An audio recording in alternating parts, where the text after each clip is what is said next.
Meus queridos irmãos, a graça e a paz do nosso Senhor e Salvador Jesus Cristo, estou aqui para mais um vídeo, para o meu, para o teu, para o nosso canal, Teologando e Capacitando. No vídeo de hoje eu quero trazer o review deste livreto, Teologia Esfria o Crente, a coleção Teologia para Todos. Só que antes de nós entrarmos no conteúdo desse review, desse vídeo, eu quero lhe fazer o convite, você que ainda não é inscrito no nosso canal, se inscreva, faça parte dessa comunidade apaixonados pela palavra de Deus, o nosso canal Teologando e Capacitando. Também não esqueça de acionar o sino das notificações para você ficar informado toda vez que eu subir um vídeo novo para o canal. Não esqueça de deixar o seu like, pois o like ajuda muito o YouTube a engajar o canal com mais pessoas. E também compartilhe os nossos vídeos em suas mídias sociais de WhatsApp, Facebook e Instagram. Fazendo assim, você ajudará um irmão em sua caminhada cristã e também ajudará o canal a crescer. Querido, comece a comprar os seus materiais teológicos pelo nosso link de afiliados da Shopee, que está logo abaixo na descrição do vídeo. Comprando pelo nosso link, você vai ajudar o canal a se retroalimentar. E além disso, você não paga nada mais por isso. A compra é 100% garantida e ainda você irá abençoar o canal nessa crescente. Então, conto com a sua ajuda, com o seu apoio e vamos crescer. E dito isso, vamos para o review. Teologia Esfria o Crente? Então, meus queridos irmãos, aqui se encontra este livreto, né? Teologia Esfria o Crente, de Rodrigo Bibo, da coleção Teologia para Todos. Nós vamos ver que é um livretozinho, uma lombadazinha, que nós temos a contracapa da Thomas Nelson Brasil. Nós vamos ver qual a importância desses livretos que estão sendo lançados. Então, muito interessante. Só que antes de nós entrarmos, né, a falar diretamente da contracapa e do livro em si, nesse review, adquira seus materiais teológicos pelo nosso link de afiliado da Shopee, que está na descrição do vídeo. Comprando pelo nosso link, você estará abençoando o canal e o canal irá se retroalimentar. Então, compre pelo nosso link e abençoe o canal. O abismo que nos separa de um avivamento genuíno é do tamanho do nosso desprezo pelas Escrituras. Então, nós vamos ver a respeito desse tema. Rodrigo Bibo é autor do best-seller O Deus que Destrói Sonhos, criador do Bibotalk, casado com a Alexandra e pai da Milene do Kalel. A Teologia para Todos é uma coleção que responde perguntas essenciais para a vida da igreja. Bibotalk, Thomas Nelson Brasil. Por que o livreto, querido? Porque possui esse aqui, ó, 64 páginas. Então, são livros, a coleção que chega a 96 páginas, 64 páginas como esse. Então, uma capa bem bonita, uma capa brochura, mas muito bem acabado, material Thomas Nelson. Abrindo aqui, ó, muito lindo. Ó, uma folha de proteção, coleção Teologia para Todos. Ó, então, esse aqui vai tratar a teologia esfria o crente, tópicos sobre fé, Bíblia e igreja. Então, vamos aqui à ficha catalográfica. Esses livretos, querida, são, podemos dizer, lançamento, ano 2023, né? A coleção que está vindo sendo lançada. E aqui nós temos sumário, prefácio à coleção, Teologia para Todos, introdução, um breve testemunho. O capítulo 1, tornando-se aluno do mestre. 2, ninguém explica a Deus? Uma pergunta. 3, por uma fé que pensa. 4, a construção dos fundamentos da nossa fé. 5, quem precisa de teologia? Outra pergunta. 6, a arte de viver para Deus. 7, teologia a serviço da igreja. E 8, a doutrina cristã. Uma conclusão. Então, nós vamos poder ver o prefácio à coleção Teologia para Todos. Se você quiser aí, deixa eu dar um zoom aqui, ó. Caso você queira pausar para estar lendo, ó. Tá vendo? Você pode estar fazendo a leitura. Muito interessante. Então, passando aqui, ó, nós vamos ver aqui uma introdução e um breve testemunho. Ó, podemos ver que agora, falando do texto ou do discurso em si, ele começa aqui, ó. Mas a letra mata mesmo, porque ele está dando um testemunho dele, ó. Eu aprendi a amar, a estudar a palavra de Deus numa igreja pentecostal. Sempre gostei dos cultos, do ensinamento das escolas bíblicas dominical. Levei muito a sério esse lance de sermos o povo do livro. A fé em Cristo, inclusive, me despertou para a leitura, hábito pouco cultivado por mim antes da conversão. Eu costumava entrar nas filas de oração ao final dos cultos, não para que o pregador orasse por mim, mas para tirar dúvidas acerca do que ele tinha pregado. Percebi desde cedo que a Bíblia é complexa e cheia de leituras possíveis. Ficava e ainda fico encantado quando o pregador, o professor, abria o texto bíblico e explicava os detalhes e os contextos, e como tudo isso deixava o ensinamento mais vivo e interessante. Então, ele está deixando a visão dele, o testemunho, e o que interessante, querido, vamos aqui para o aspecto do livro. Uma folha amarelada, uma folha grossa, uma letra média, média para pequena, podemos dizer, mas uma fonte muito boa, e ela sempre, o texto sempre tem esse olho. O que é esse olho? Esse olho dá uma direção ao que está tratando o assunto. Podemos dizer, a Bíblia Sagrada está entre nós e nos foi dada como fonte de conhecimento seguro de quem é Deus e o que Ele quer para o seu povo. Aí ele entra, mas a letra mata mesmo. O que eu achei interessante nesse livreto, Teologia Esfrio Crente, uma pergunta, é que muitos que não são chegados ao estudo das Sagradas Escrituras, e eu não sei como é que eles pregam para a sua igreja, não estuda a Bíblia, não estuda teologia, e diz que a letra mata, é o que vai ser debatido aqui, ele está de uma forma direta, vamos dizer, refutando a esses tipos de pessoa. Como já disse, ainda hoje pessoas usam o versículo, pois a letra mata, mas o Espírito vivifica, em 2 Coríntios 3,6, como base bíblica para desencorajar irmãos e irmãs no caminho do estudo bíblico teológico. Dizem que muito estudo prejudica a vida de fé, que a pessoa fica muito racional, muito questionadora, vira um crente frio. Será que isso é verdade? Querido, o que esfria o crente é o pecado. Eu sempre tenho batido nessa tecla. Antes de explicar essa passagem bíblica e mostrar que ela é mal empregada nessa acusação, vamos esclarecer algumas coisas. É fato que muita gente que começou a estudar a Bíblia e teologia ficou insuportável, virou analistas de culto e comentarista de pregação.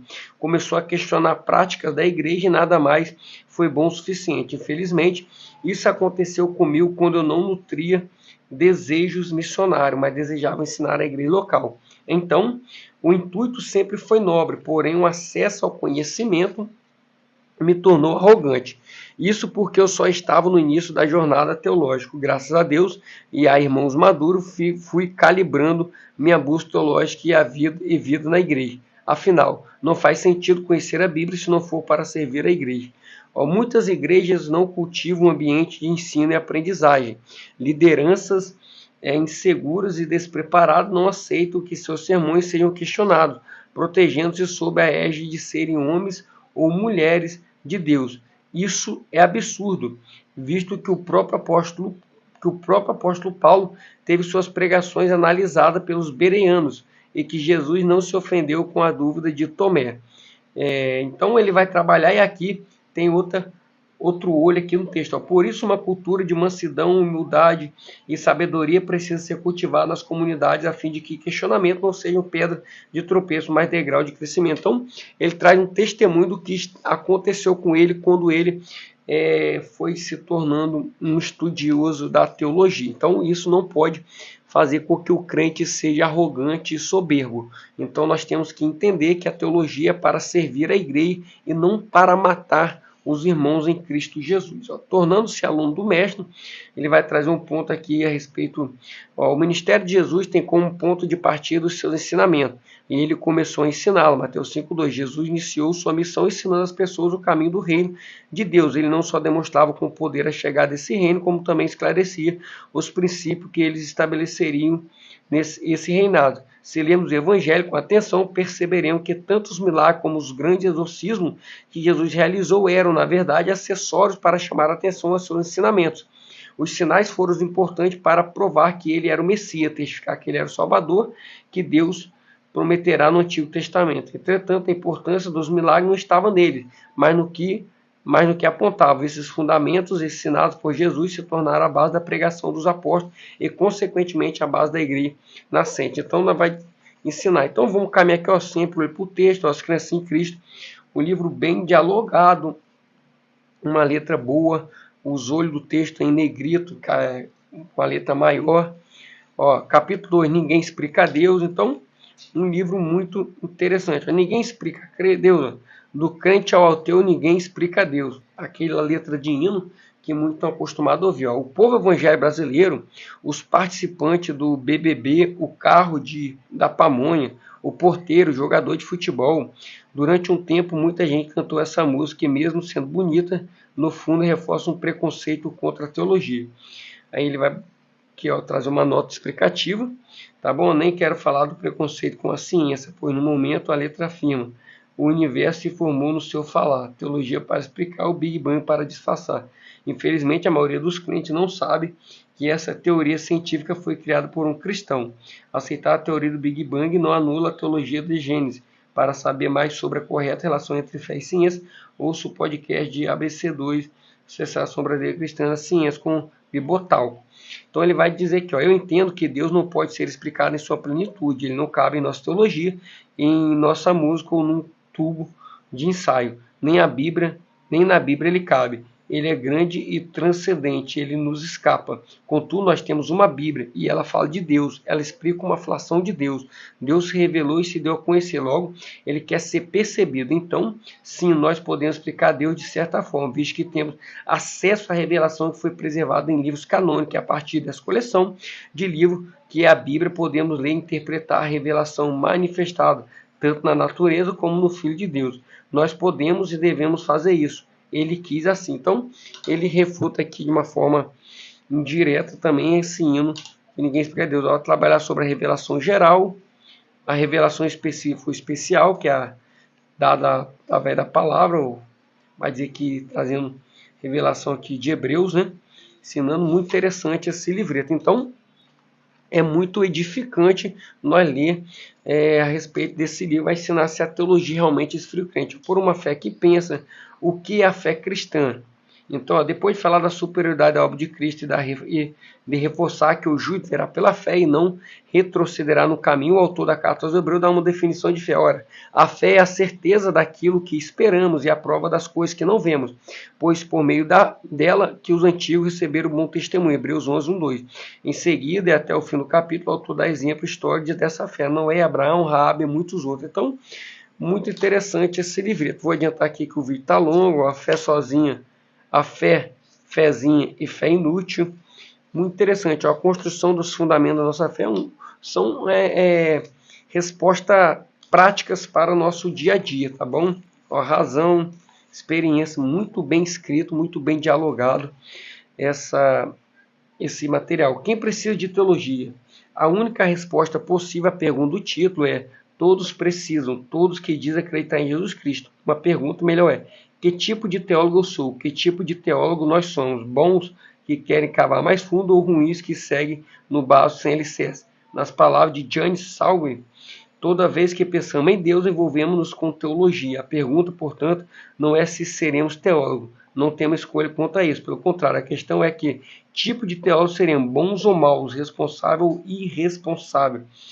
Muito interessante. Então, ele vai trabalhar esses aspectos. Um livretozinho que você consegue ler em 1, 2 dias.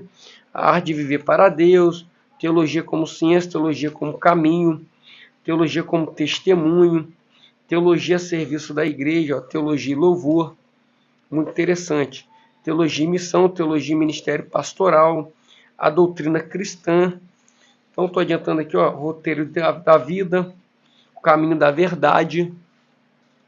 Muito bom mesmo. Ó, níveis da verdade, ó.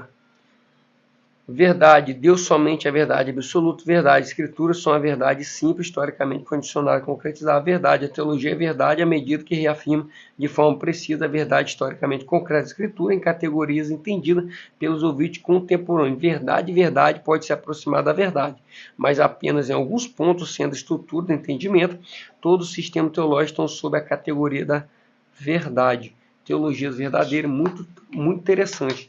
E aqui uma conclusão, chegamos ao final do livro. Então, queridos, são um livreto, essa coleção Teologia para Todos, eu pretendo adquirir todos eles, que irá ajudar muito a nós entendermos sobre perguntas rápidas da teologia. Que Deus possa lhe abençoar até o próximo vídeo, em nome de Jesus. Amém.